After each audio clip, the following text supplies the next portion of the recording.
Donc, on reprend. Donc, l'exocytose, donc, elle va assurer l'extériorisation de matériaux synthétisés dans la cellule. On dit que qu'elle est régulée et provoquée, sécrétoire, ou on dit qu'elle est constitutive.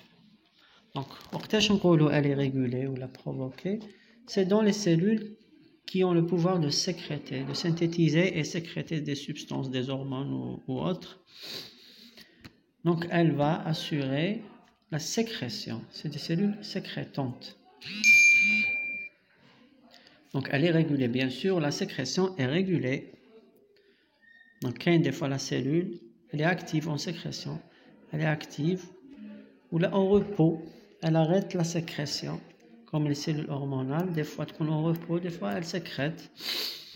Sinon, il y a des cellules qui ne font parfois une exocytose que pour renouveler la membrane plasmique.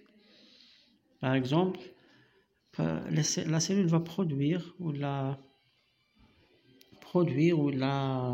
préparer des récepteurs membranaires protéiques. Donc l'appareil de Golgi va envoyer ces récepteurs ou là ces protéines membranaires ou là ces fragments membranaires pour remplacer un récepteur ou là une protéine, donc pour renouveler la structure normale, fonctionnelle de la membrane plasmique, puisque la vésicule de sécrétion, elle va fusionner avec la membrane plasmique, donc comme si on a renouvelé cette membrane plasmique.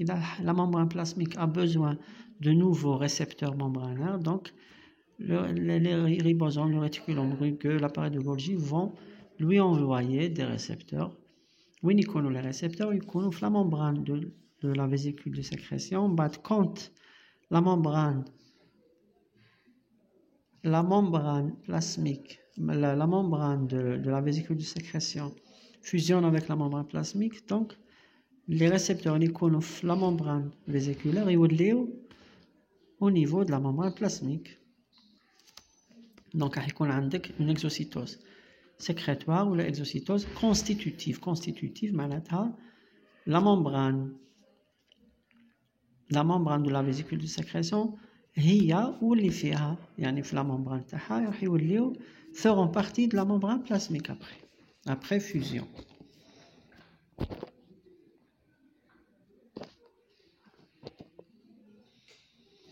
Il y a un troisième type de phénomène, de processus cytotique, ce qu'on appelle la transcytose. Il s'agit d'une endocytose suivie d'une exocytose.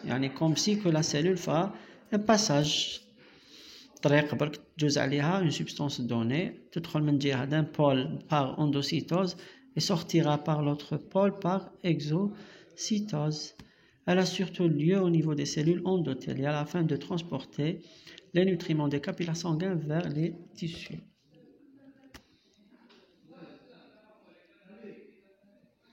Donc là, le cours sur l'adhérence cellulaire,